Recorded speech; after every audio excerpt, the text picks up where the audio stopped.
This My name conference is will now be Jeremy, recorded. and I am the director of the ALS Association Arizona chapter. I am joined with members of our staff. I have Angie, our development director, Lindsay, development coordinator, Katie, our office manager, Kaylee. Yeah, come up. Am I going really fast? All right. So I'll go again. Angie, our development director, Lindsay, a development coordinator. Katie is our office manager. Kaylee is a care services coordinator, and David is our new care services coordinator. He's in the month that he is at Barrow in the clinic.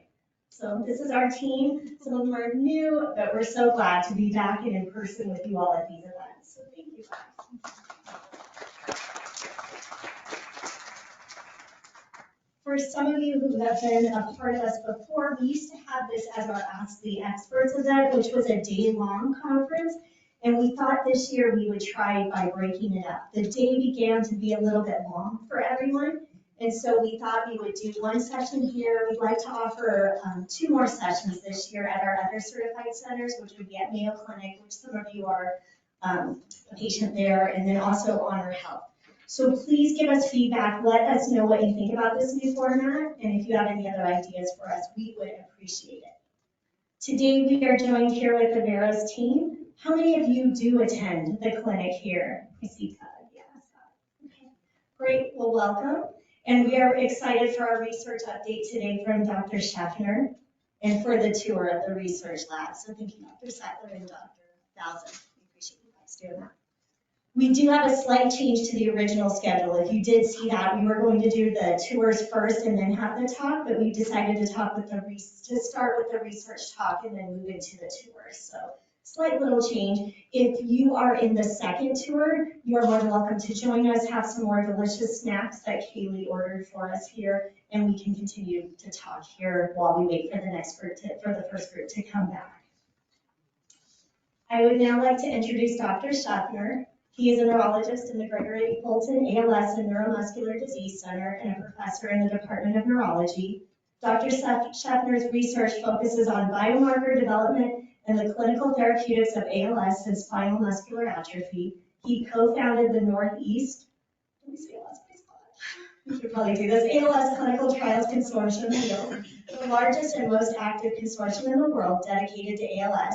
He's published approximately 200 papers in peer-reviewed journals and has served on multiple grant review panels. In 2014, he received the Sheila Essey Award for ALS research, presented annually by the American Academy of Neurology and the ALS Association.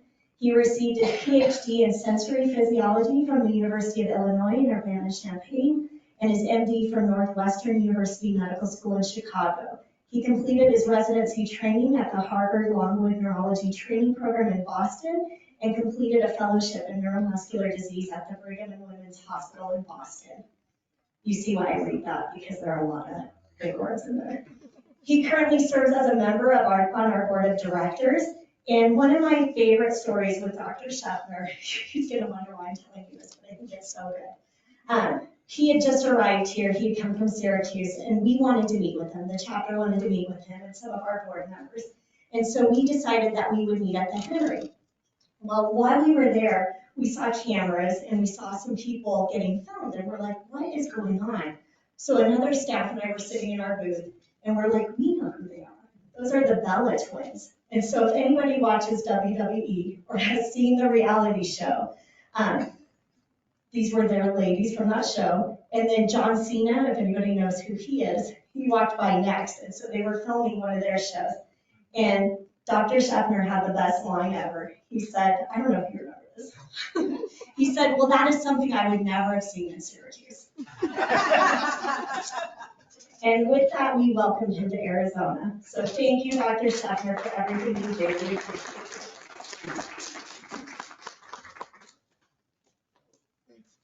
It's a belated welcome. I've been here for almost 9 years.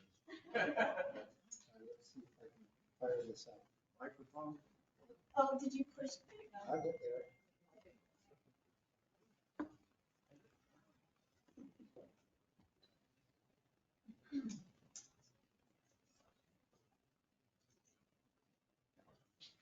So, hi everybody. My name is Jeremy Shefner, as Terrence said. I'm a neuro. It's not. Wait, it's what?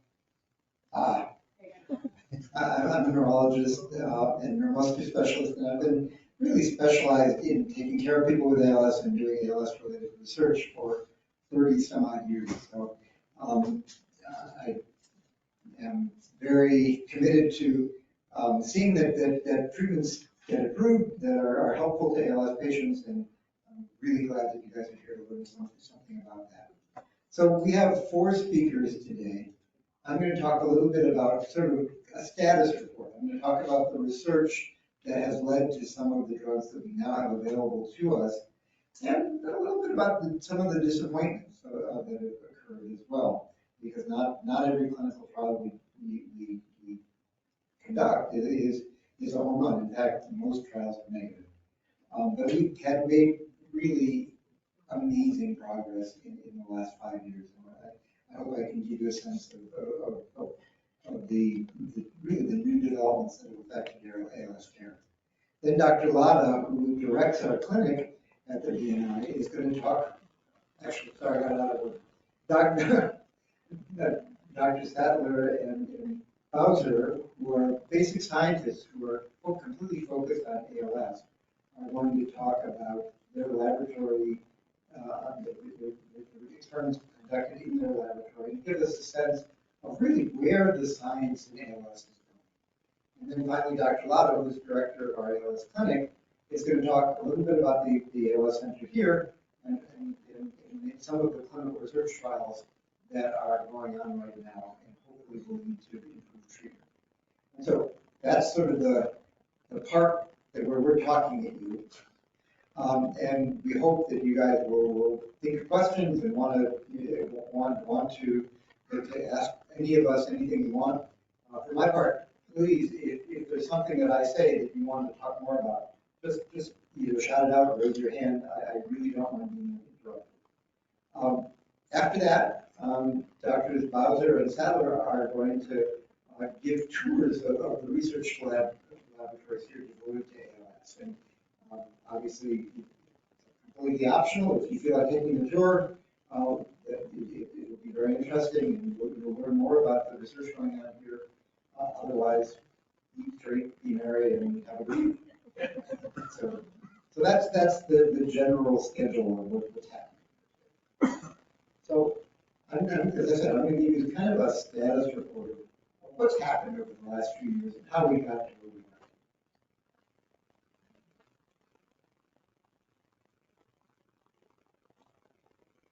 are. And with any talk, any scientific or medical talk, it's kind of important to know to follow the money. And so there's, all of us are get some sort of research support from either companies or from foundations or from NIH. And in addition, there are lots of small companies that really need our help in designing clinical trials. So this is a list of the people that I've been including. So lots has happened since 2016. And really, I think this is a new era in ALS care and research. It started in 2016 when Radicava or Barrow was approved in the U.S. by the FDA. And I'll talk to you about how the trials were designed and how the approval of Radicava really has influenced how we study drugs after that. But suffice it to say that I think Radicava really ushered in a new era of treatment possibilities for people with ALS. There's a break here, about 6 years, where no new drugs were approved, but tons of work was done. But in 2022, a combination of two old medicines that weren't used for ALS in the past, toferson or TEDCA, and I screwed up, right? And sodium phenylbutyrate, which is not so. The combination was approved for use in the U.S. and Canada based on one trial that really piggybacked off of how we learned to design trials that was based on the Radicava trial. just a couple weeks ago, a third drug, toferson, was approved for use in a small number of ALS patients, people who have ALS in their family and have it in their family because of a specific mutation in something called the SOD1 gene. This is a new kind of treatment in ALS. It's a direct genetic treatment that's aimed at really altering, in this case, reducing the effect of a mutant gene. And I'll talk to you about that today as well. And just to give you an idea of the fact that not everything works and why some trials work and sometimes some trials might, another event that occurred within the last couple of months was the failure of a drug called reldesemtiv, which was a drug that I thought I had very high hopes for and have been involved in the development of this drug for 15 years or so. But the trial was stopped because it was clearly shown that the drug didn't work in ALS. I'll show you some data about that and talk about maybe what are the lessons that we're learning there. And some of the things that I think we need to think about in ALS research is, what's the value of one positive study, especially if the trial that led to that positive result is pretty small. And as I'll show you, the trials of the Barrows and TEPCA with sodium talbutyrate, those trials were very small, less than 200 patients, about 136 patients in each of those trials. And so one question that's really critical is, what is the need to repeat trials before you approve drugs or after you approve drugs? That is a possibility too. Because replication is one of the hallmarks of science. The other questions that have been raised, and some of these development programs really address this, is how long do we have to study people for before we make conclusions about whether a drug works or not? Many of our trials now are really short. So we have a placebo group, we have a treatment group, we study both groups for 6 months or so, and then we make conclusions. But even though ALS is a very aggressive disease, as you all know, and people progress over the course of 6 months, it's not clear that that's long enough to see a beneficial effect of certain drugs, and so we need to be aware of that. Finally, we need to really be aware of how we're measuring ALS. So it sounds silly, everybody knows that people progress with ALS, but people progress differently. Some people have weakness in their hands, some people have weakness in their legs, some people have weakness in their speech and swallowing muscles. Some people have thinking problems. And so how you, in the context of a clinical trial, what are you measuring? How good are you at measuring that? It is really important. As any of you who go to multidisciplinary clinics know, there's a functional rating scale called the ALS Functional Rating Scale Revised. That's the ALS-FRS-R, which has been the primary outcome measure for most clinical trials over the last decade and a half or so. It's a good scale, but we need to be able to look for other things that might change more sensitively and give us answers potentially sooner or with more reliability. So these two graphs talk about the development program that led to the approval of edaravone or radicava. There were two studies that were done. The study on the data, the graph on the left is representative of the first study, which was a study of 136 patients with ALS, equally divided into placebo group and active treatment group. The inclusion criteria for the study, which is what qualifications, what qualities do people have to qualify for the study, were quite broad. So people could have had the disease for up to 3 years. They could be progressing at a variety of different rates, and they could have different levels of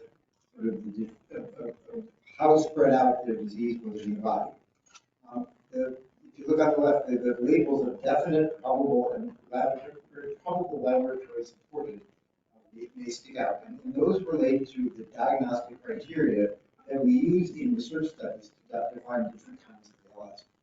Definite ALS means signs or symptoms of weakness or clumsiness or loss of muscle bulk in 3 areas of the body. So the base is one area, hands are one area, legs are one area, trunk is one area. So definite ALS means signs in at least 3 areas. Probable means signs or symptoms in 2 out of those areas. And probable lab supported means maybe only one area is clinically affected, but you can get evidence of abnormality by doing an EMG, which you probably all have, for a second area being affected. So it's probably important to make sure that everybody understands that even though some people are diagnosed with probable ALS, they have ALS. It's not really a clinical question. It's a research question to decide whether they're eligible for trials. And so this trial was negative. It didn't show us a statistically significant difference between the treated groups and people treated with Radicava.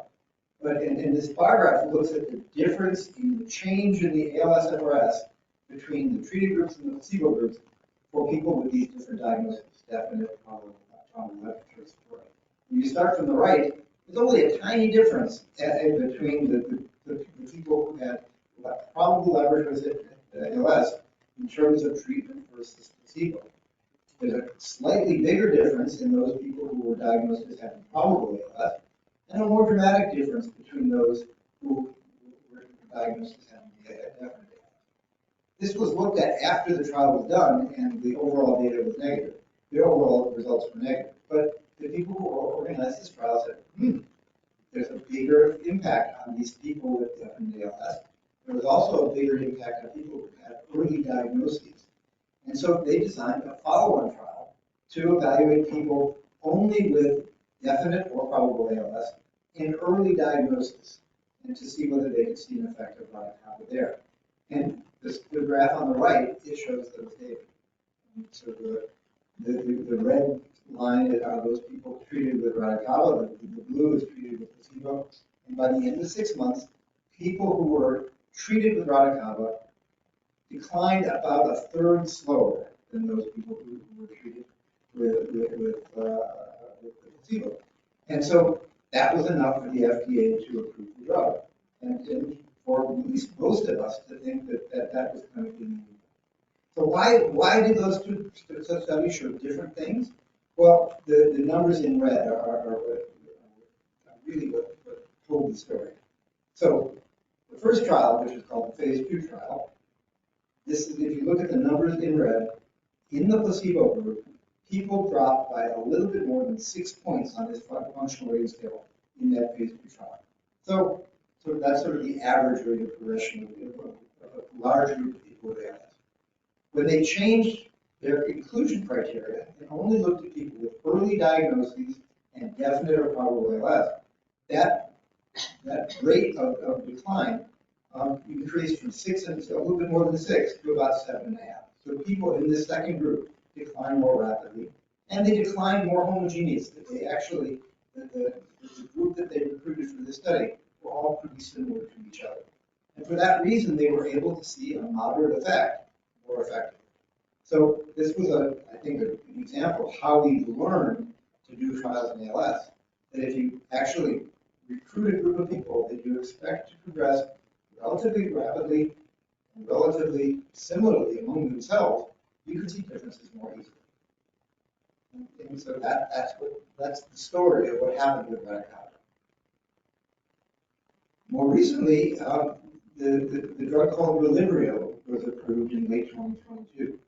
And that study built on the lessons of the Adaragon trial.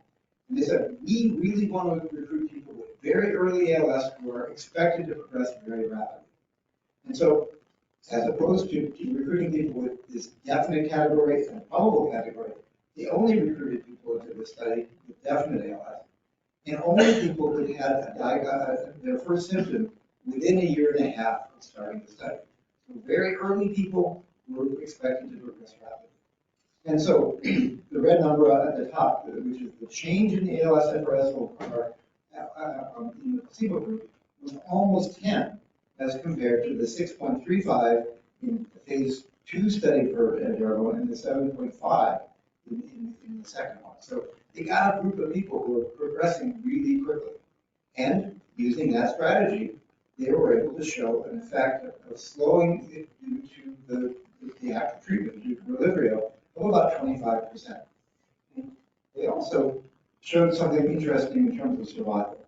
So these are the data that led to the approval of this new drug. Again, on the left-hand side, it's the change in the ALS functional rating scale over time, over 6 months. And you can see the difference between the treated group in green and the untreated group, or the placebo group, in blue.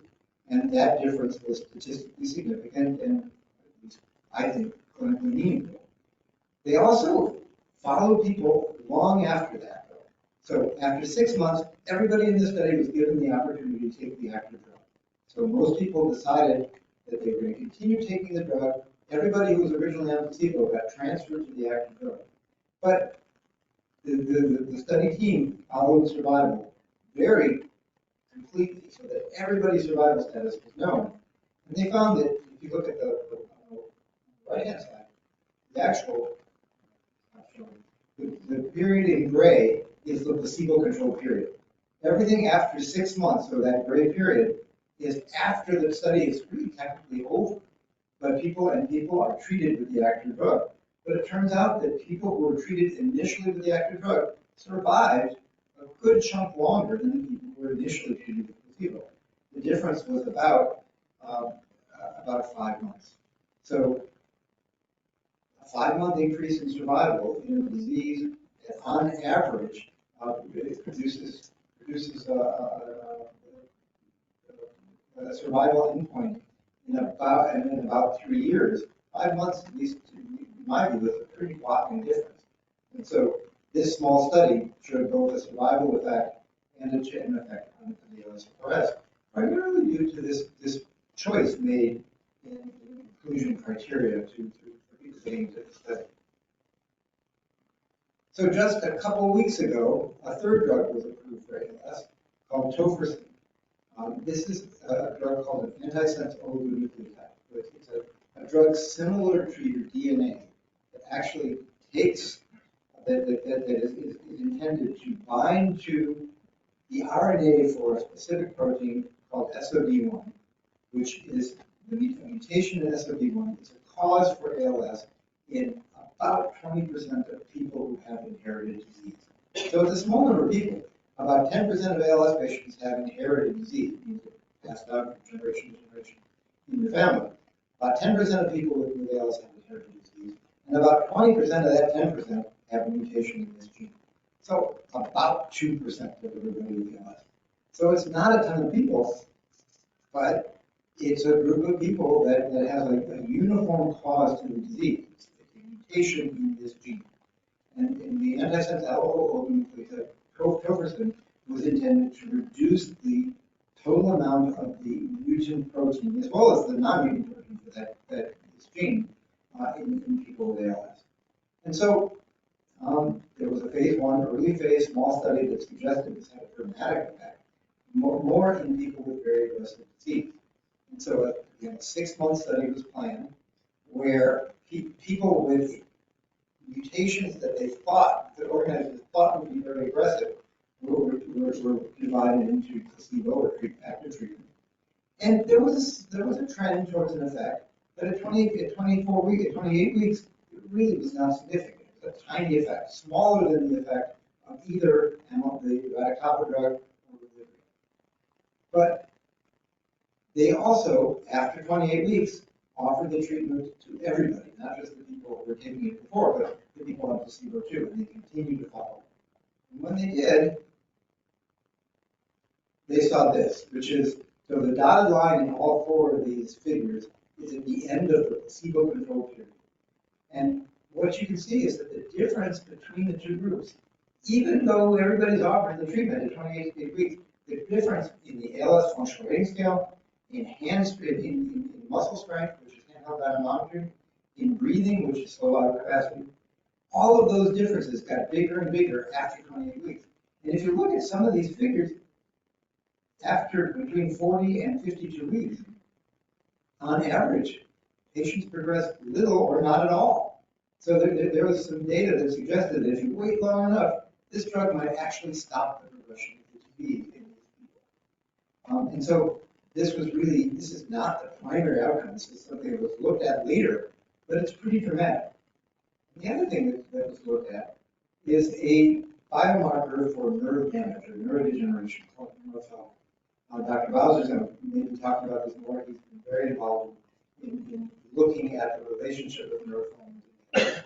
But in this study, neurofilament, which is a marker of neurodegeneration, nerve damage, if you look at the green curve, in the first part of the study, neurofilament dropped dramatically.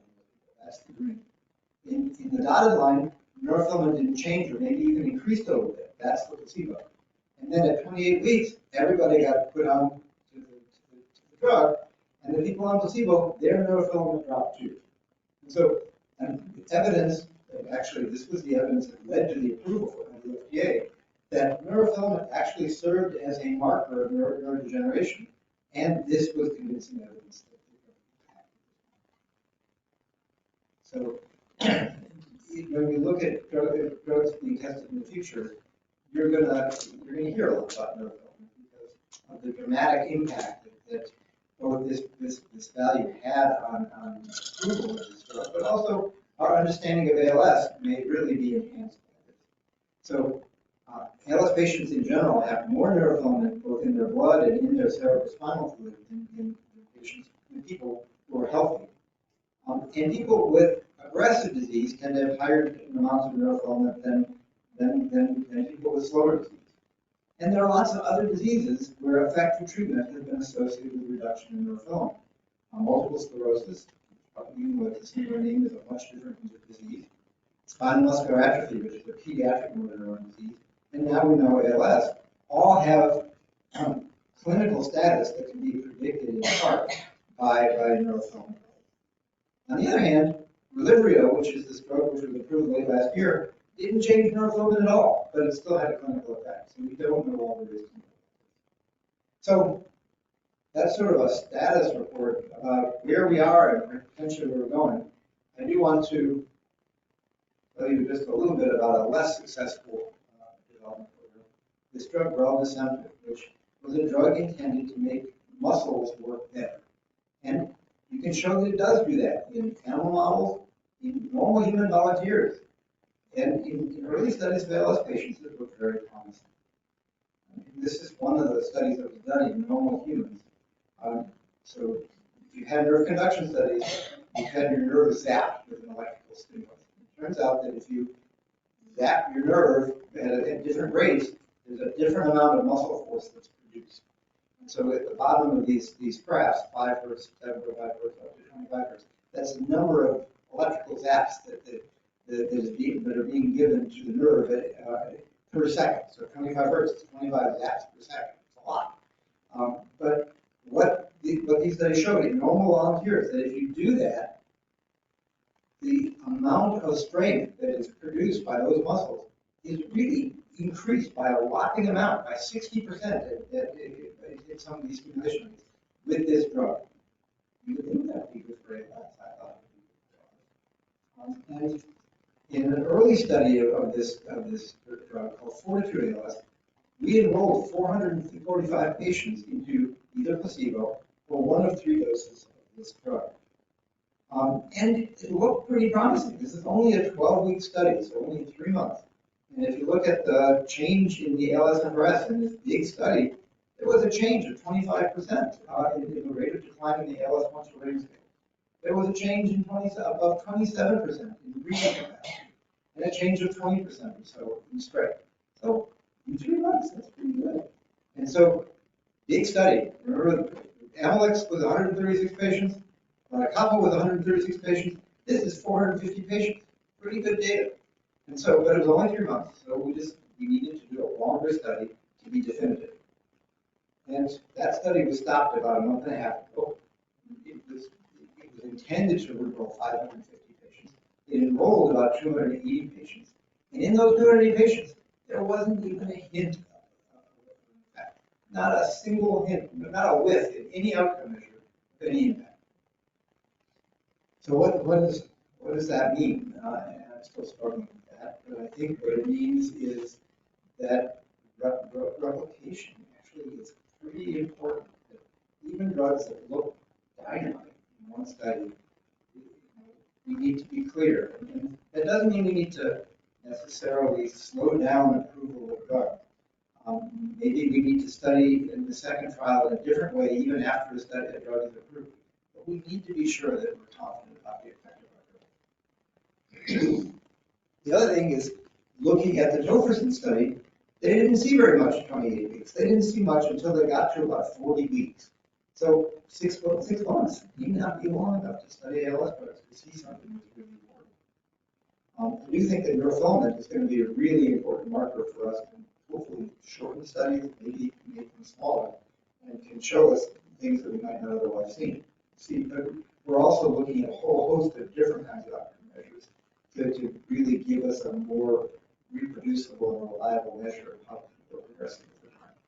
But I think that this sort of history gives you an idea of how we've changed in ALS research, hopefully for the better, to make drug development more rapid and more effective. And I think that that's critical since we have a ton of drugs that we need to study that need rapid evaluation and hopefully. So I'll stop there and see if there are any questions.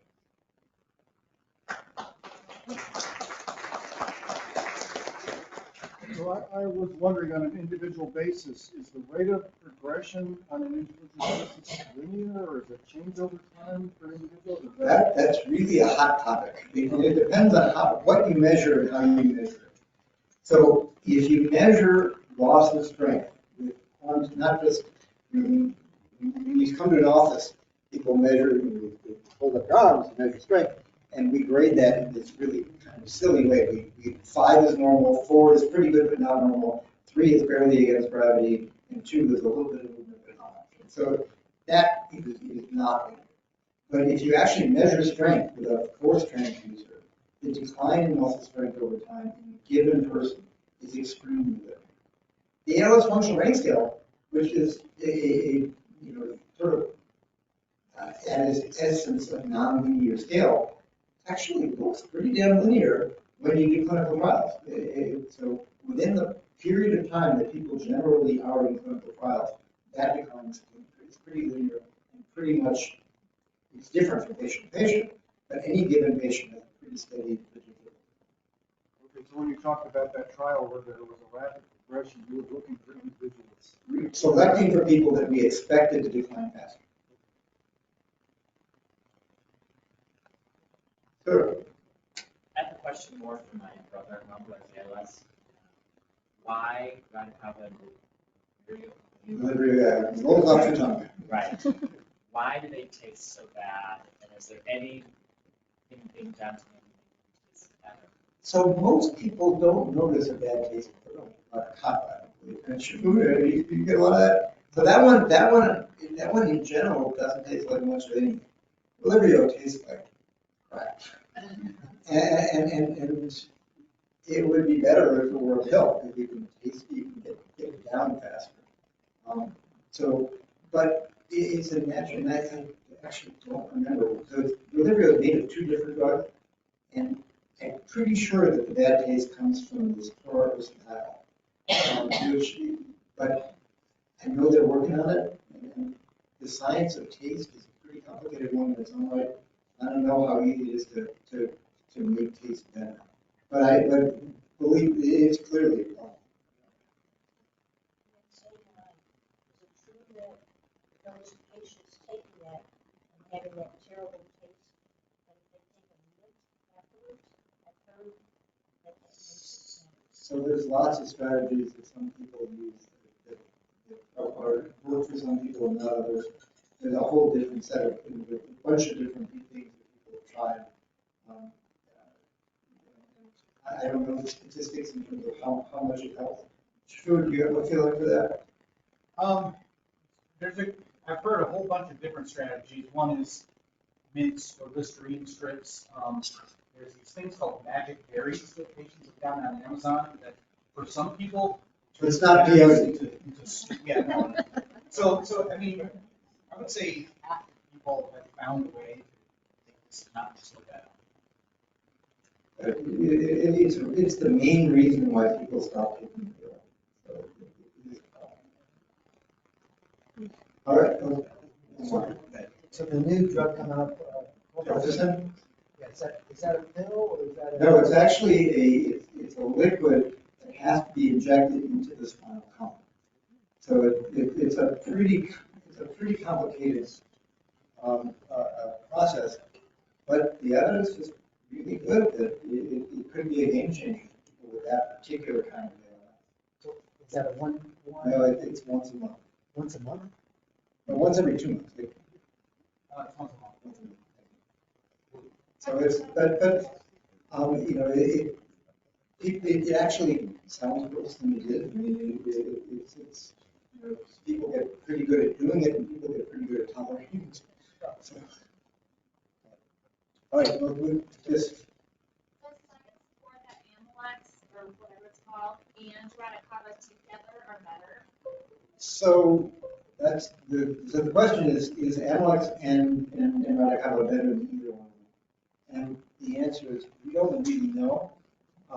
The way the studies were done, everybody in the Amylex trial was taking riluzole. So that we know the combination of riluzole and Amylex is, you know, that's in fact. And very few people were taking radicava in that study. And so it was impossible to tell whether they had it. But the mechanisms of action of the two drugs are really very different. And so I think that they should add together, but we don't know for sure. So next. Barrows and Sattler. Thank you.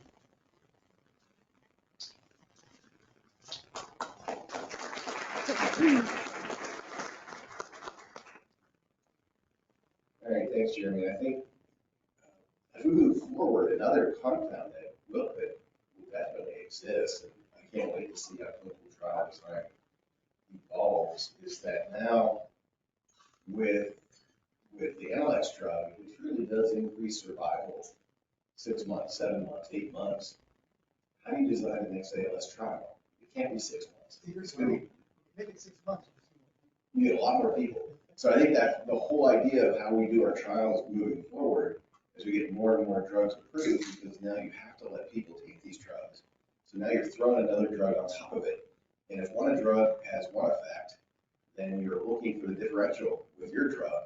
It becomes a bigger and bigger problem in clinical trial design as we move forward.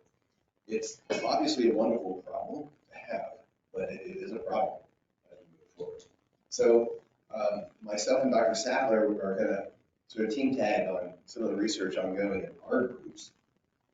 And so I'm just throwing up names. I don't have great, wonderful pictures of everyone. I never figured out why, other than I'm not great with social media, so I don't have lots of pictures. But, you know, I have a huge preclinical research arm of my group that are listed there. The top few are actually junior faculty members that work within my lab, and then postdocs and graduate students and technicians, et cetera. And then on the clinical research side, so I've run a lot of clinical research studies. So I have individuals that are working hand in hand with our clinicians and work in the clinic, enrolling patients in clinical research studies. So truly, that sort of translational effect on our research. With the overall goal, so I started out in ALS in the mid-90s, and started working and got interested in biomarkers in the late 90s. And really it was because the models that we were using to test our drugs were never predictive of what's happening in humans. We gave those same drugs to humans. So we could treat our mouse models, et cetera, and cure mice, but then we couldn't cure patients when we gave them the same drug. And so I got very interested in, instead of looking and trying to define the best things in different animal models of the disease, why don't we look at humans? Like, why don't we study the human condition of disease, see what's wrong? We can use our mouse models then to test drugs. You need to do that. But now we know what's happening in humans. We can model that in our cell culture and animal models and test drugs and then move them into humans with a better understanding and prediction that maybe will translate into the human condition. So I got very interested in using human samples. So there was a lot of biofluids and a lot of postmortem tissue. So I've been running tissue banking programs for ALS And really, again, looking at where's the pathology within that individual and understanding more mechanistically what's going on with the disease. You know, obviously the goal is, looking, identifying mechanisms of these drugs that we can move to clinical trials. And so, as Dr. Shefner mentioned, neurofilament is a biomarker. And so I got into the biomarker arena very early on. And, what was our goals? Well, maybe we could help and identify and diagnose people quicker. Early diagnosis, trial enrollment, obviously, in most diseases, if you give a drug earlier in a disease process, you'll have a better impact than if you give it very late in the disease process. And there's lots of different biomarkers that one can use, and genetics is one of them. What was mentioned is toferson, which is given to patients that have mutations in a particular gene. Can we identify biomarkers that are predictive, prognostic? Can you predict what's going to happen if you have a particular biomarker? Pharmacodynamic biomarker, so it's demonstrating the drug is getting into the central nervous system, hitting its target, doing what you think it should be doing. Really important. A lot of our early trials many years ago, people were given a pill and then followed and it failed. No one ever looked to see if that drug got into the central nervous system. So not surprisingly, if it doesn't get into the brain and spinal cord, it's not going to have an impact on the disease. And then can we monitor the impact of treatments? And Dr. Shefner mentioned showed data from one of the trials on neurofilament levels and how it impacted and decreased the amount of this protein that was contained in biofluid and aiding in the drug development process. And obviously, the goal with all these biomarkers can we reduce the time and the clinical trial cost to find more effective treatments. So neurofilament was already mentioned, and this is just some data from my group and colleagues looking at cerebral spinal fluid, plasma, there's three different types of neurofilament. And it's called light, heavy, and medium. And if you look for any of these in biofluids, you can see that in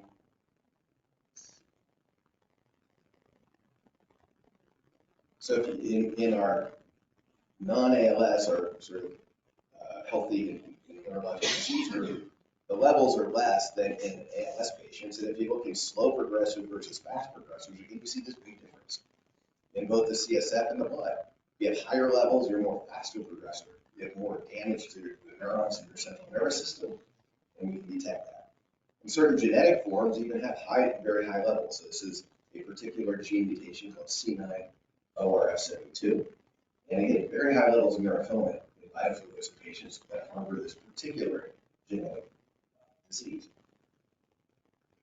And again, I'm going to fly through a few slides, but biomarker impact on recently FDA approved trials that we've heard already about these. So Revelio, the Amylyx trial, their drug, which was approved in 2022, and more recently toferson, just very recently.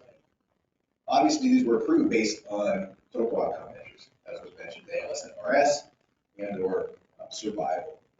But interestingly, looking at biomarkers in these particular clinical trials. So this is, again, this was just similar data to what Dr. Shefner did. A different study just again showed that survival increased on patients that received the drug at the beginning and even during this open label extension period when compared to others. And again, this increased in survival in addition to changes in ALS-FRS. And so the company, Amylyx, I was involved in working with them, and we looked at neurofilament.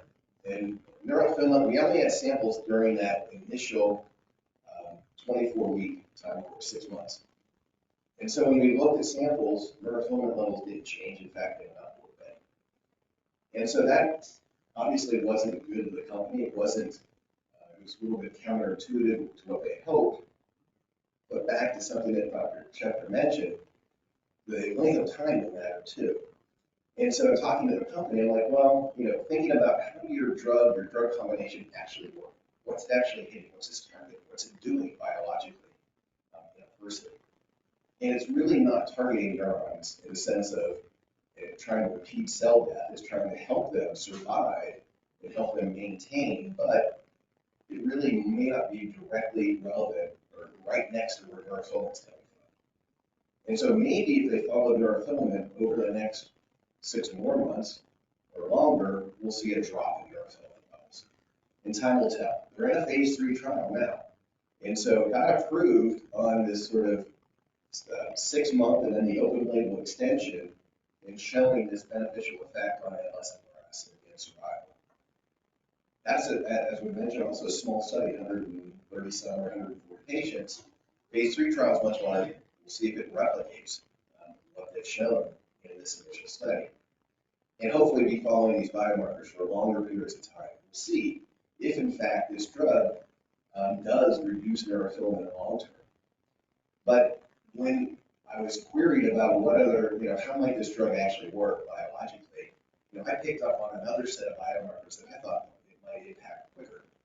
And so this was actually one, and it was a particular protein called YKL40, which is in the inflammatory pathway, so neuroinflammation. We're looking in the blood. And here what we saw is that in the placebo group, it went up slightly.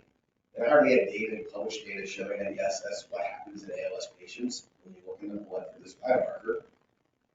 But sure enough, even in 6 months, what we saw is in the treatment group, it stayed the same or actually was reduced a little bit.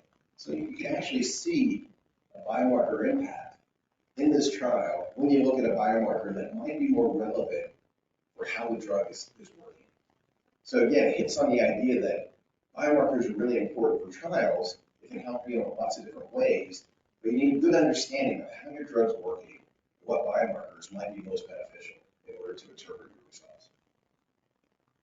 And then again, basically the same data that Dr. Shefner showed for the toferson study. Again, placebo neurofilament levels again stayed about the same or went up a little bit.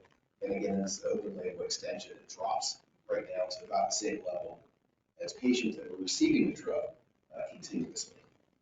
And again, this was really strong data to the FDA that says this drug is doing what it's doing, both hitting its target, having a treatment effect on a mechanism of the disease, as well as increasing survival potentially, but reducing or changing the ALS-FRS. So that's one big area of my group, is looking at biomarkers, finding new ways. We're interested in trying to differentiate what's different between a fast and slow progressor. So there could be targets that would target, fast versus slow, and how do we monitor those individuals? So a lot of work I'm doing in the lab. Again, we use a lot of tissue samples, and Dr. McCarr, who's in the back, has been using these, looking at changes into what are the barriers between the central nervous system and the rest of the body. And so she has found some very exciting results looking at one of the barriers, which is an area called the cortical plexus, which changes substantially in ALS patients. And it's really relevant for how immune cells from the periphery, from the blood, enter into the central nervous system and can wreak havoc. And so we're understanding, a better understanding at the level of the barriers, what are the changes, and then can we target those for treatments? And then another area is, how can we better design or deliver our therapies into the brain and spinal cord? Dr. Medina, also in the back, has been exploring a few different approaches. So we've been looking at what are essentially nanoparticles. They're called nanoparticles. They're essentially submicroscopic little spheres of lipids that we can put drugs into.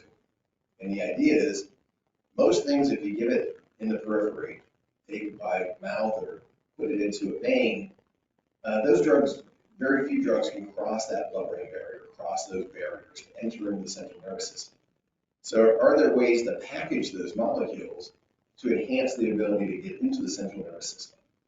And nanoparticles are one of these potential ways. This is just a paper from a couple of years ago showing that we can take a drug that targets a specific pathway, and at least in one of our main mouse models of the disease, show that we can increase survival of the mice, increase and protect motor neurons, reduce the amount of inflammation in the central nervous system, and improves functional behavior of the mice. So a home run of trying to get and use these central nanoparticles to be able to target a pathway that to date has never been tested in animals.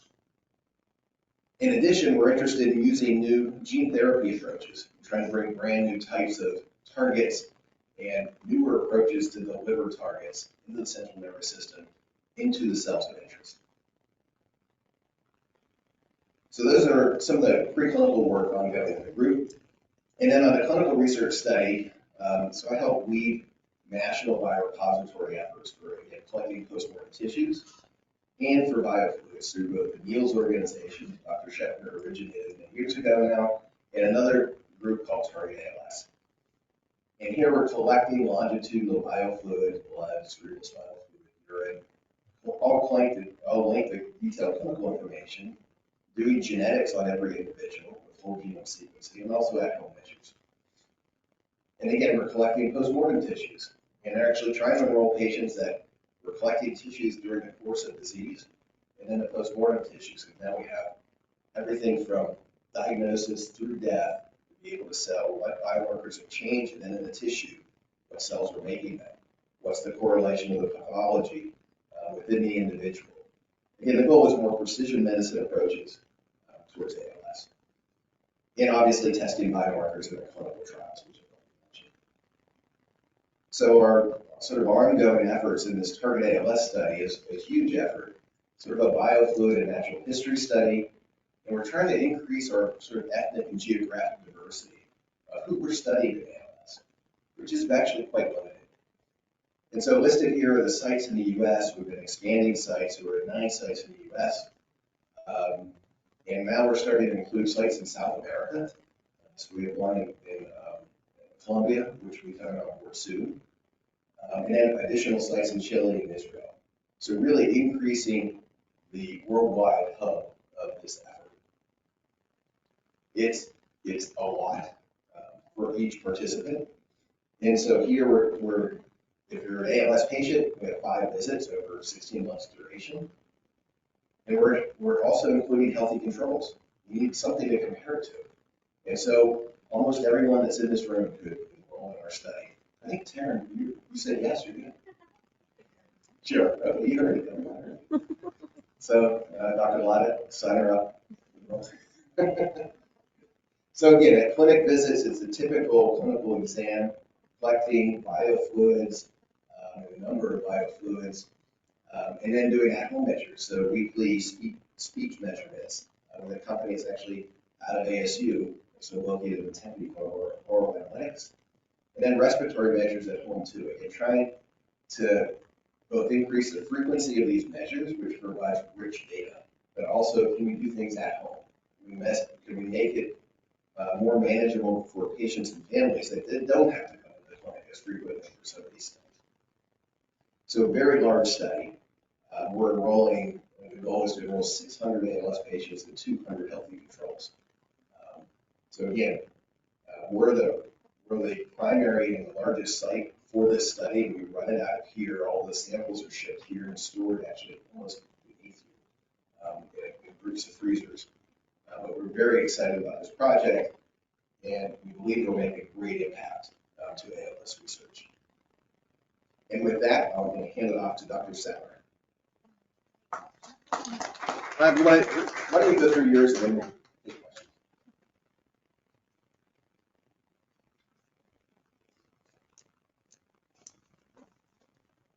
I'm trying to be fast because I'm in between Dr. Ladha and the lab tour. So welcome everybody. It's really great to have you back here in person. We're really excited to not have to walk through the computer anymore when we do this. So yeah, I'm just going to run very briefly through what my lab is working on. And when I say my lab, it's really the individuals that you see in the varying pictures here. It's a fun group of people, and really everything that we do is really them.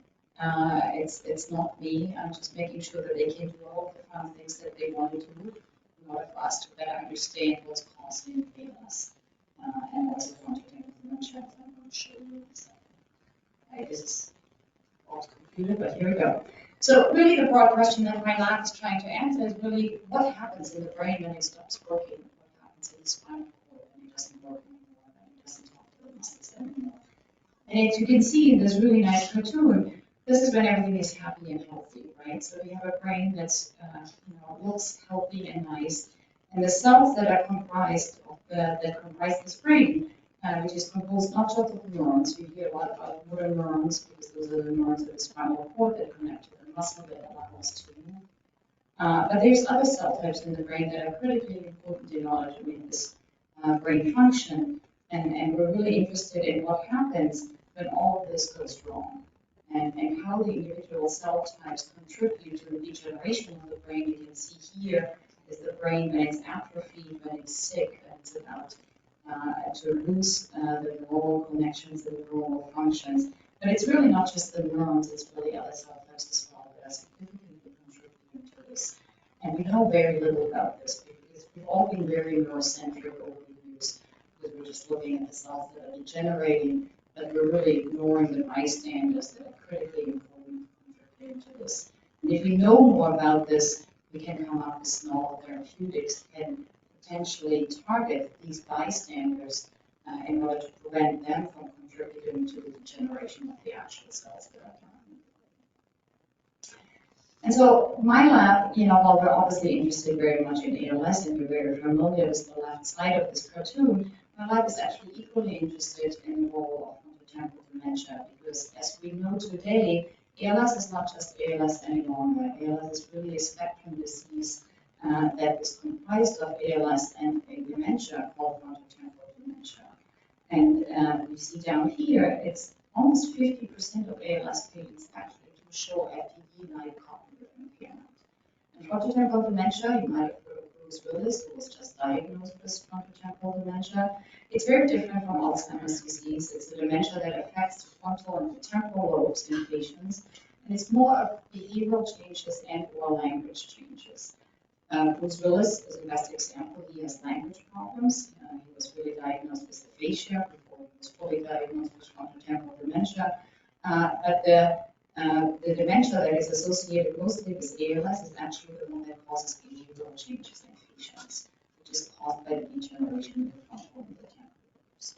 And so we're really interested in what causes these changes in the frontal and temporal cortices of patients that are affected by both ALS and. And so basic brain function, I'd like to put up the slide, especially to a group like yours, to really understand, our brain functions because neurons communicate with each other. It's really a very orchestrated symphony that's happening in our brain as we sit here, as I talk, as you listen, as you eat and drink. None of this would happen if these cells don't communicate with each other. And this is a very nice illustration on how this really goes down to a single cell level, where really one cell, one neuron connects to another neuron, and it really releases some of these chemicals, and because of that release, we call this a synapse. That's how we can really function, how we communicate. And again, as I told you earlier, this communication of these neurons is not happening without the contribution of these other cell types.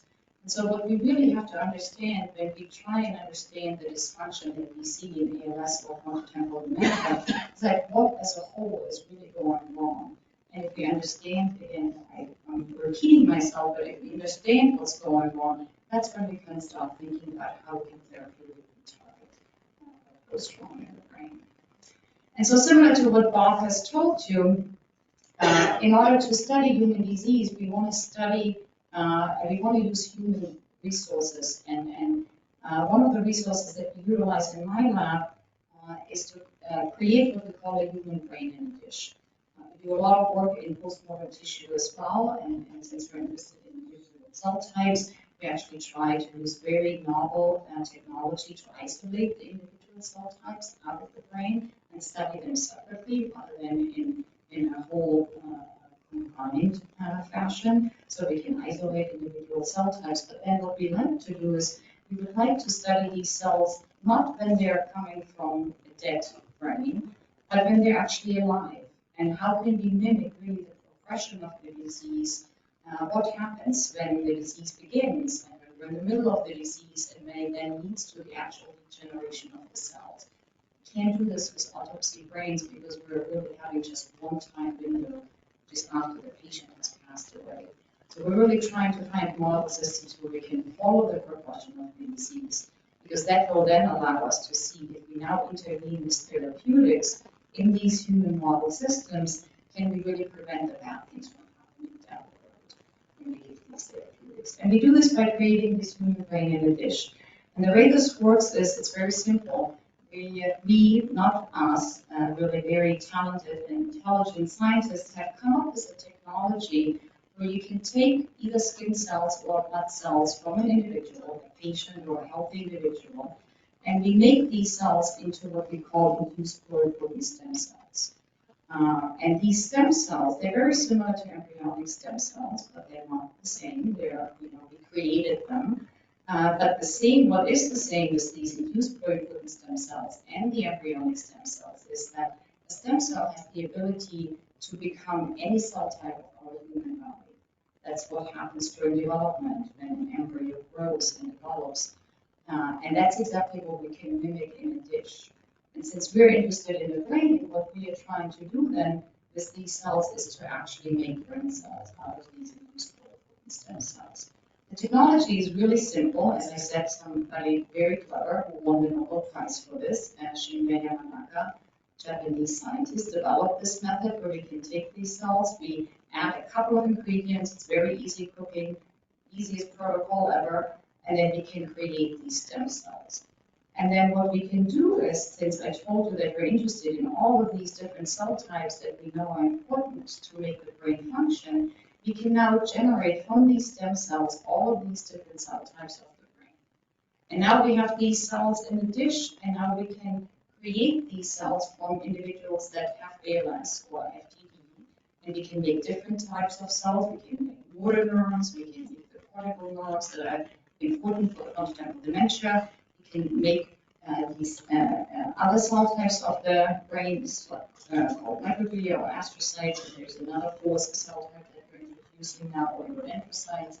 And we can then see what happens to these cells. How do they get sick? What does it look like? And then when we go back to the postmortem tissue that we have, to the autopsy tissue, does this resemble what we see in the patient brain? So do we have a valid model that really models the disease that we know happens in an individual that has the disease? And then we can use these cells for varying purposes, and that's what we do in the lab. And I'm not going to bore you with data or anything. I'm just giving really a broad overview of what we do. So we use these induced pluripotent stem cells. We create what we call the brain in the dish. And then we can use this to model diseases. As I told you, we're really interested in the progression of the disease. How does the disease develop, and at what time can we intervene with therapeutic treatment? Because we can treat these cells with therapeutics that are currently given to patients or that are in development for clinical trials. So we can do drug screening. We can see whether the drugs work, which actually allows us in theory to do what we call a personalized medicine approach. So we could take cells from one individual that has ALS or FTD. We can create their brain in the dish. We can treat them with drugs that are available currently, and we can see which of the drugs actually works, which of the drugs actually changes or prevents the dysfunction in the dish, and then we could give that particular drug back to the individual. It's a long process right now, but we're trying to speed up this process. Obviously, time is of essence, especially with somebody with ALS. Equally with frontotemporal dementia, but there is a possibility that people are looking into and that we're trying to accomplish down the road. And then the other option is, and that has been done, mostly in Parkinson's disease actually, we can actually do cell therapy with these brain cells that we generate in the dish. And we can replant these cells back into a patient. It hasn't been done as well in ALS yet, although there's a clinical trial ongoing where we utilize one of those cells as a vehicle, almost like a Trojan horse, where we add an active ingredient in the cell genetically, and then the cell, once it's been implanted back in the patient, it actually releases that reagent that we think is protective and will help against the degeneration of the neurons. So there's different ways how we can use this in a therapeutic way. And again, all of this is being tested, not just in my laboratory, obviously in many laboratories in this country, but around the world. So this is just an overview. Again, both Bob and I want to thank you for participating in our 101 here, and we're both happy to answer any questions.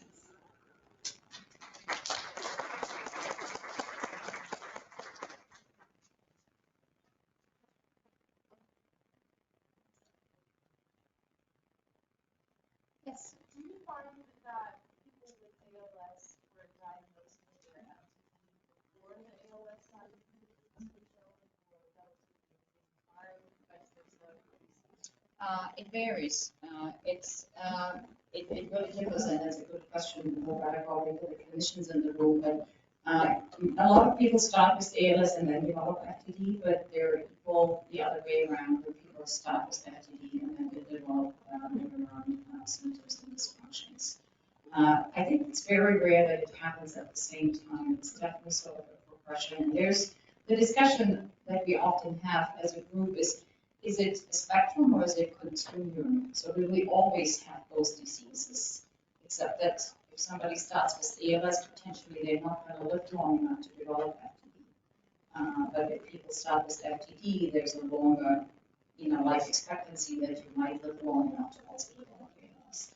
But it varies from patient to patient, and it can be different even when somebody has the same genetic mutation. We study a genetic mutation that affects both of these diseases significantly, the C9orf72 mutation. And even though you carry the same mutation, it can go very differently for each individual. Some patients only have ALS, some patients only have FTD, some have both, and they start with one or the other. Jeremy, Just on this subject, I think it's really important to understand, as Rita said, experience. So if you look hard at people with FTD, you can find signs and up to 50%. That doesn't mean 50% of people with ALS notice change. The vast majority not. So I don't want people to read the real thing. Oh, yeah, no, this thing really hit because the odds are very and so that's one important. The other is that, at least in the ALS population, one of the times where there are people who seem to be more at risk for thinking, and there's people with difficulties in speech and language because of alcohol. But in them, it's pretty subtle, and so they may not notice that their problems with speech are thinking problems rather than motor problems. So it's, as we said, really complicated, but I don't want people really worried about this next thing that's going to happen. That's not the way it is. I think, if we do some tours with people, you can ask questions then, and move on and let Dr. Ladha do his presentation. All right, well, thank you all for being here. I see familiar faces out there and some people that I haven't met yet, so love to meet everyone after the presentation while people wait for their tours. So today, we're going to kind of change gears. I know a lot has been discussed about kind of some of the research that's been going on in ALS and strategies for studying ALS and data, but we're going to really just talk about the Barrow ALS Center, a little bit about us, and what kind of research we're doing here with our patients.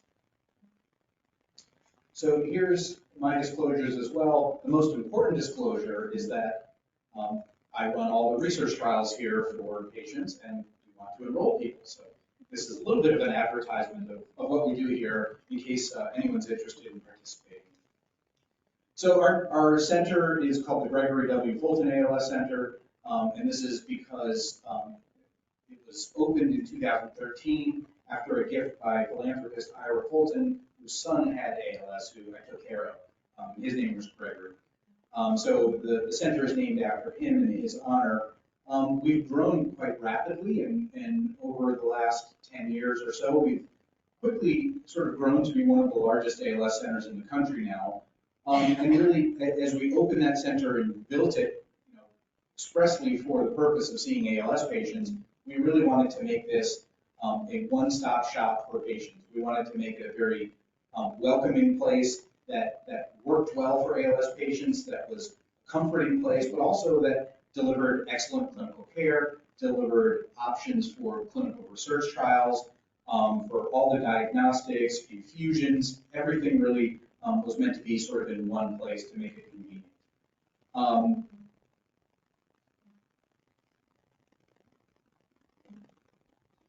So this is probably the most recent picture of our whole team, and this includes The clinical team, the clinical research team, and a variety of others listed here. I'm not going to read through all of these. But as you can see, we have a fairly typical multidisciplinary type style of delivering care with the physicians or the nurse practitioner as the medical aspect, but then we have physical therapy, occupational therapy, speech therapy, etc. And most of our therapists actually have been dealing with ALS for some of them 20 or 30 years. So they're pretty experienced, and every day that I work with them, I learn something from them about caring for ALS. They're a pretty fun group to work with. Here's our clinical research team. So you heard from Dr. Sattler and Dr. Bowser about their teams. Our team is a little bit separate, but we work closely together, and really these are the folks who are in charge of all of the really on-the-ground activity with our clinical research trials. Nicole sort of is our program manager, and then listed below are coordinators and research assistants who all really do an incredible job at recruiting for our studies. So what about clinical trials? Well, we've been doing this a while now and have done a lot of ALS studies over the last 10 years, and it's been really fun to see this field grow. Back in 2010 to 2013, I think we had like a small handful of drug trials that we could do.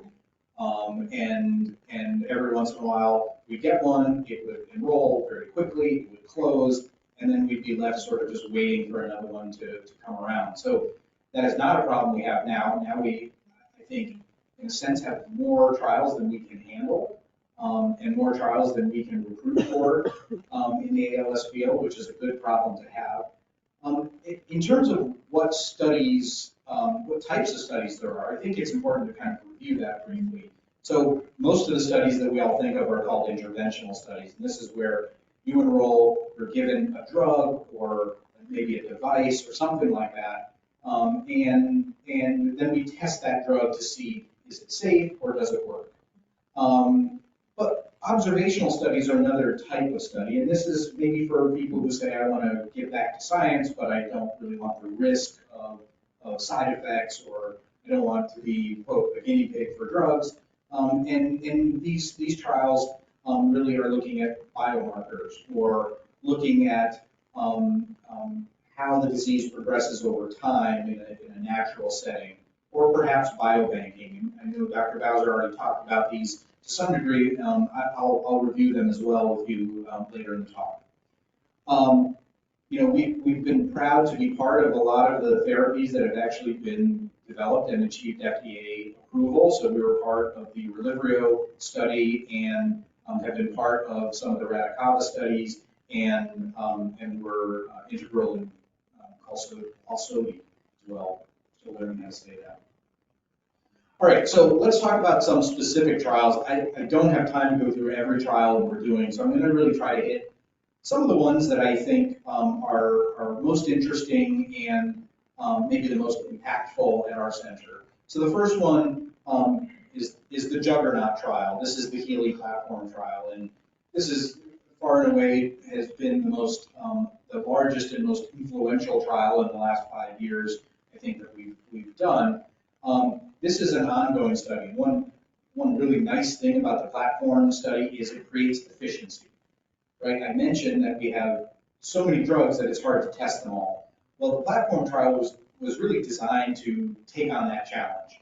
And the idea here is that we put together one set of infrastructure, and instead of like with previous trials where you'd start a study, you'd complete it, and then you'd end the study, wrap it all up and be done with it, and then wait for the next study and have to open it all up again and build it back up. And so this idea of, can we just leave a study open, and instead of redoing all of the bureaucratic parts, all we have to do is just plug in a new drug. And so that's the idea behind the platform trial. And you can see thus far we've completed 5 regimens A through E, and each regimen is an individual drug. And as those finish, they get pulled out of the study and they get replaced with new drugs. So this is technically a phase 2 study, but it is looking at the efficacy of these drugs as measured by a change in the ALS-FRS score over about 6 months. It's also though looking at biomarkers to really see, does the drug hit what we want it to hit? Does it change markers that are important to the disease? And then importantly, it's also looking at safety. So we've completed these 5 regimens: zilucoplan, verdipastat, nanocrystalline gold, pridopatine, and trehalose. We don't have results on trehalose yet, but we hope to have them in the next several months. Now, there are 2 new regimens that are starting. I think as of this week, we're finally going to be open for regimen F, which is an orally available drug through a company called Calico. Regimen G is going to follow close behind, and it's also an oral drug by a company called Denali.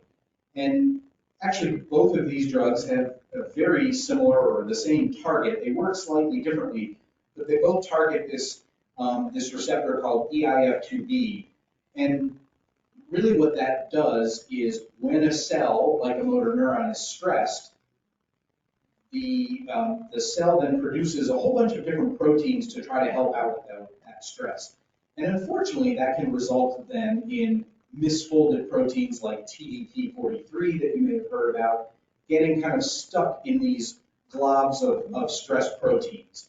And so if we can sort of turn that off or turn it down, perhaps those proteins won't form or they'll get cleared away more quickly and the motor neurons can survive longer.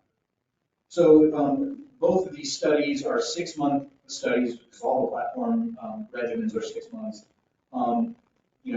Exciting that we're back to having an oral drug for this, which I think will make it a lot easier. The last regimen was IV, which was a little tricky. Okay, moving on. Currently, we're working with a company called Annexon, doing a fairly early phase study. It's kind of a phase 2 study, but it's purely a safety study right now.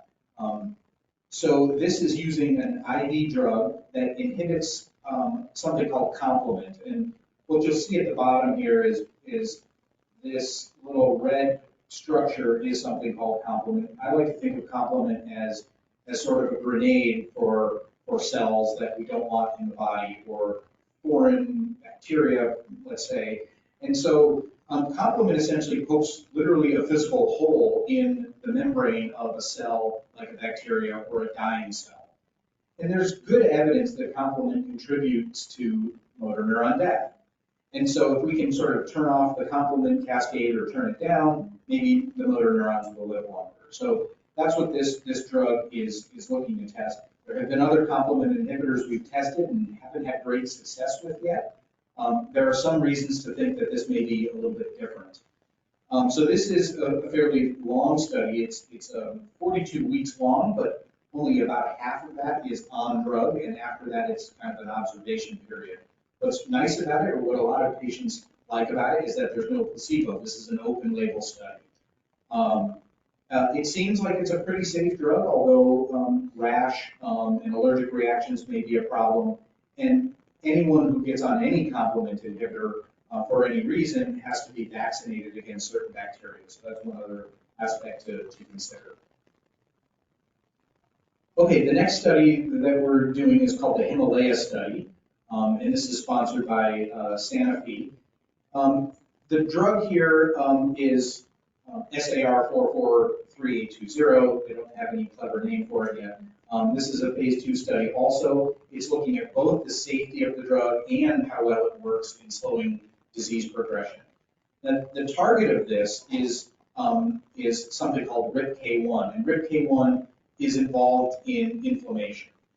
Now, there's a lot of good evidence that inflammation may play a role in motor neuron death.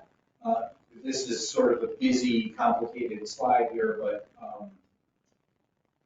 what I'll just point out is you could think of if a motor neuron dies for whatever reason, it spills out all of these proteins. And if those proteins are not recognized by the body, then the immune cells become involved, and they start getting revved up by these abnormal proteins. they rev up the cells around them. Those cells then may damage or kill more motor neurons, and you see that cycle can then kind of continue. So if we can interrupt that path with a drug, perhaps then we can suppress some of this neuroinflammation and allow motor neurons to live longer. This is a placebo-controlled trial for 24 weeks, and out of every 3 people who enroll, 2 get the drug, 1 gets placebo. But then there's an open label period that's quite long, and so people who enroll in this at the end of the study will get to have the real thing, even if they got placebo, for another 82 weeks, for a total of 2 years. All right, so those are some of the, I think, the promising interventional trials we have. A lot of you have probably heard about expanded access, and this is becoming a bigger and bigger topic because it's estimated that 40 or 50% of people, maybe more, who present to an ALS center by the time they are diagnosed don't qualify for clinical trials. And so what can we do for them to be able to at least get them access to promising therapeutics that are in development in the hopes that maybe it will help them? And so there are more and more expanded access programs, I think, coming down the pipe. We are participating in 2 of them right now. One is through Clean Nanomedicine, and this was part of the platform trial, using something called nanocrystalline gold, and here you'll see a little picture of one of them. The idea with this is that these gold particles are really good catalysts for chemical reactions that might occur within the cell to help produce energy better. And we think that energy production is one mechanism by which motor neurons don't function well. So what's very nice about this program is the drug seems to be extremely well tolerated. It's easy to take because it comes in like a little vial that looks and tastes exactly like water. And with an expanded access program, the only criteria to get in is that you don't qualify for other trials. So pretty simple, and we're excited to get this program started. The second expanded access is also from the platform trial, and this is with a drug called Trehalose. This was regimen E. This is basically a very simple molecule of 2 glucose molecules stuck together. And essentially that molecule then targets something called autophagy, which is the cleanup in the cell. And the idea is if you can turn the cleanup, the janitorial services of the cell, if you can get them going more, you can clear out some of these proteins that are misfolded and maybe damaging the cell. This also seems to be well tolerated. Maybe the biggest downside of this is that it's an IV treatment that you have every 2 weeks. After the first 4 infusions, you can basically get it done at home, so that makes it a little bit easier. This program is sponsored through the NIH and Mass General, and has a fair number of spots available in it. So both of these, I think, are going to be great options for people who don't qualify for other trials. I won't, in fact, I'm running out of time anyway, so I won't spend a lot of time on this, other than because Dr. Bowser already talked about it, but we are doing a postmortem tissue banking program here. And I'll just fast forward to the very bottom. This is open to patients with ALS, but also controls. So spouses or family members who are really interested and motivated can certainly talk to us about this. Dr. Bowser also talked about this. This is the Target ALS biomarker study. And just to reiterate, this is an important resource for how we develop therapies. This sort of biofluid collection is open to all researchers around the world. All they have to do is submit a short application, and most of the time it gets approved. And in fact, most of the people who request this are companies who are looking to develop drugs and need samples to sort of validate that their drug may help. So this really is a very important resource to help with new therapies becoming available. ALS patients have 5 visits that they enroll over a year and a half or so, whereas healthy controls only 2 visits, so for the first visit and then a year later. I'll mention this is not recruiting anymore, am I correct, Jeremy? Finished, but I wanted to mention it because it's another study that comes out of Barrows. So, some of the studies I mentioned here are homegrown and I think are interesting novel studies that aren't being done in other places. So this Track ALS study really is based on the idea that when you come in for a study or you come into the clinic, you maybe come every 3 months or every 2 months, and we measure your breathing and ALS, FRS, and other things. Well, what if we were able to measure that much more frequently, every week or twice a week? Could we detect a change and progression in the disease more quickly? And if we could, and you use this in a trial, well, maybe you'd get an answer much more quickly about whether a drug works or not. And so before we can just put it in a trial, it would be good for us to sort of show that we can demonstrate a change in a rapid fashion with someone doing these measures themselves at home. So really this is a completely remote trial essentially. So you do this at home. People who enrolled from all over the country and maybe all over the world, just the country, and never had to go to a center to be part of the study. And it looked at things like vital capacity, which you all do in clinic, speech recordings. It used a little watch here for activity tracking, and then some of the questionnaires. So we're done with it. It hasn't been completely analyzed yet, and so hopefully results will be next year or so. Okay, so I hope I've given you a whirlwind overview of some of the clinical research opportunities we have here. We're continuously growing and adding more trials.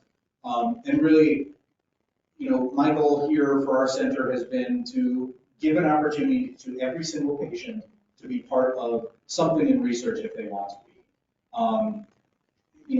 As we move forward, we're continuing to expand and come up with new ways to give opportunities to our patients.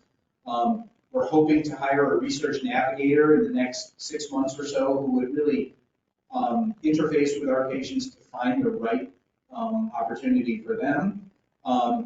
We are planning a Barrow Expanded Access Program as well, where we would basically have drugs that we can offer patients and run specifically through here instead of relying on other centers to have the expanded access programs for us.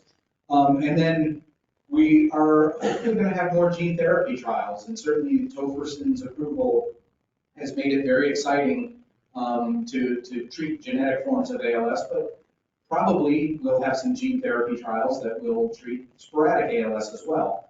And I think we want cutting edge research here. We're well on our way and hope to continue to grow that. If you are interested in being part of research trials, it's important to note you don't have to be a patient at our center. You can be a patient at any center, and if you email this email address, this goes to our entire research team, and they can give you information about the trials we do here and schedule you for a screening visit if you decide you want to come. And I thank you for your attention. I'll take any questions. Actually, no, I don't think so. Go ahead. Actually, two questions. One, if you're coming down, work on 5 times, the cost of driving and all that, I know some clinical trials will give a stipend for that. I don't know if there's something for that. The other might be more towards Bob, but are there any tests that you can do to see if you have ALS now? I know someone was developing one, but. So the answer to the first question is yes, almost all of the studies have some type of stipend to offset, your time, the cost of being part of the study. So we know that that's an issue, and especially in Phoenix, which is a pretty big area, driving can be an issue. If I can add into that, so the target ALS study that we were just discussing, so the contracts are all approved and done.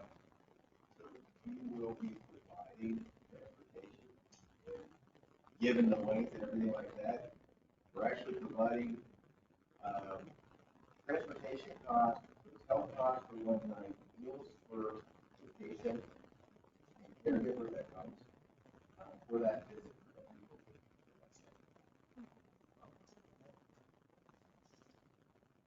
Yeah, so we want to make it easy. That's the goal here. The goal is not Jared, to. now you're ready to. You're like, yeah. Oh, no, there's no diagnostic. No diagnostic test. Yeah, the answer to that is a little, Jeremy and I may have a different answer than Bob, but the best diagnostic test is a good ALS value. And that's, nothing has yet to match that, that diagnostic accuracy. I could provide biomarkers that might afford that. And we all have that goal. But for example, neurofilaments, which is increasing less, is also increasing multiple sclerosis, increasing Parkinson's. Alzheimer's. We don't get specific markers that say yes or No, that's like, yeah, so if you were seeing it in our clinic, medical life sample, and cut off values, well, it's gonna say, hey, this person is above that. Given the clinical sign that you see, this could be a value add. The exception to that question may be the biomarker of genetics. Right? So we think that the genetic forms, if you have a mutation, it's very close to 100% for most of the genes that you're going to get ALS at some point if you live long enough. So that's a pretty good marker, but it only affects a small number. Yes? This is a pretty general question, but are we getting closer to understanding what causes non-familial ALS?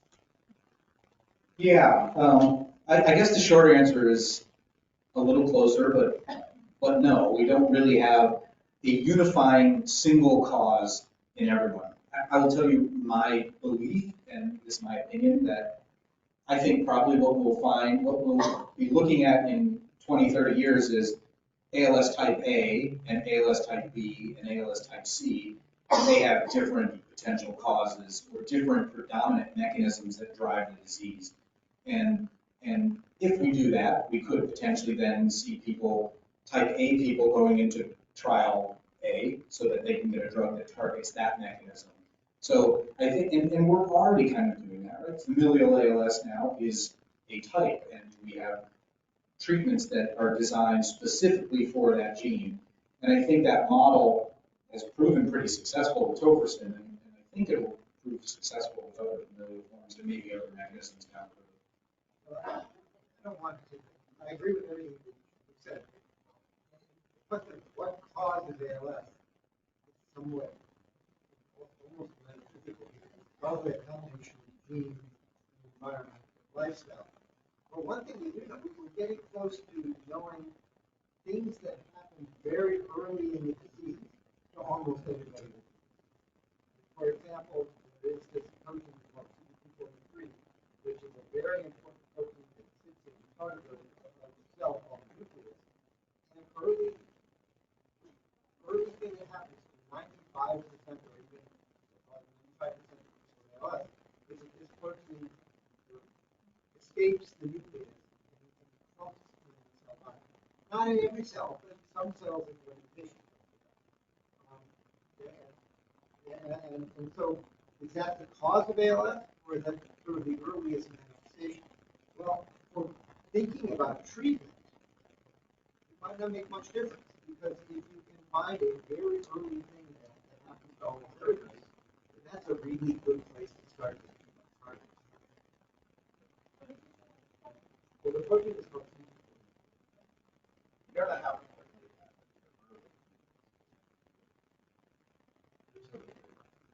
yeah, as early as you can measure it.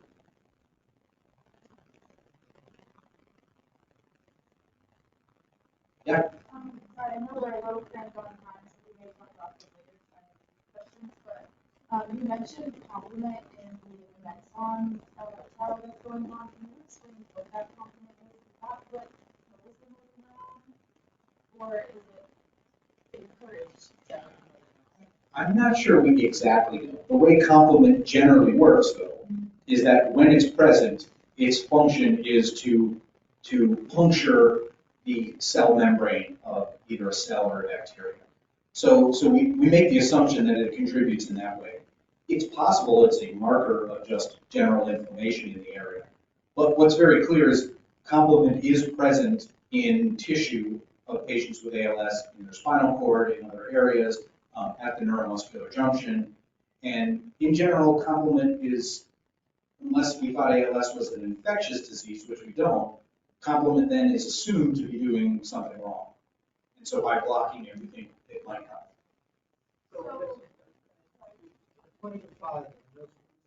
Yeah, we can talk. So, I know, whether everybody wants to do a tour or whether some people want, so our tour leaders have actually talked about it.